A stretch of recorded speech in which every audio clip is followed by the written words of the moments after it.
আসসালামু আলাইকুম। এবার আমরা কোথায় যাচ্ছি বলেন তো দেখি, সবাই দেখে জায়গাটা চিনবেন। যমুনা ফিউচার পার্ক, এটা আমার বাসা থেকে একদমই কাছে। যদিও সবার মন মেজাজ অনেক খারাপ, আসলে মনটা খারাপ। আমার শ্বশুর যেহেতু রমজানের মধ্যেই মারা গেছে, কিন্তু বাচ্চা কাচ্চা দেখা যায়, এটা আসলে আমরা যেভাবে বড়রা যেভাবে একটা জিনিস বুঝি, বাচ্চারা অনেক সময় অনেক কিছু বুঝে না। তো ওদের জন্য দেখা যায় মার্কেটে আসা। তো ওদের জন্যই আসলাম যে কেনাকাটা করার জন্য পুলিশ প্লাজা গিয়েছিলাম, এখান থেকে টুকটাক কিছু কিনে নিয়ে আসছি। বাকিটা আমরা এখন এখান থেকে সারবো। তো আমার প্রচুর টায়ার্ড লাগতেছে, শরীরটাও ভালো না, কিন্তু তানজিমের ডিমান্ড আমি ওকে পছন্দ করে না দিলেও দেখা যায় আমার মানে পছন্দ মতোই নেয় সবসময়।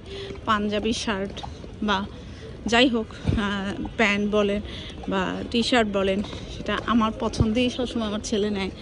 সো ওর অনেক মন খারাপ, আম্মু তুমি না গেলে আমার ভালো লাগে না। তো রীতিমতো আমি একদম খুবই খারাপ অবস্থা। আমি মানে ও আমার যেমন আয়েশকে ক্যারি করছে, আয়েশকে কোলে নিয়ে নিয়ে হাঁটতেছে, তারপরও ওর কথা হলে আম্মু তোমার যেতে হবে।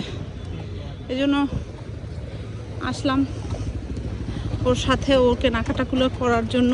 ও আমার পছন্দের কেনাকাটা করবে। তো আমাদের আমরা যখন পুলিশ প্লাজায় ছিলাম, তখন অলমোস্ট ইফতারির টাইমটা হয়ে গিয়েছিল।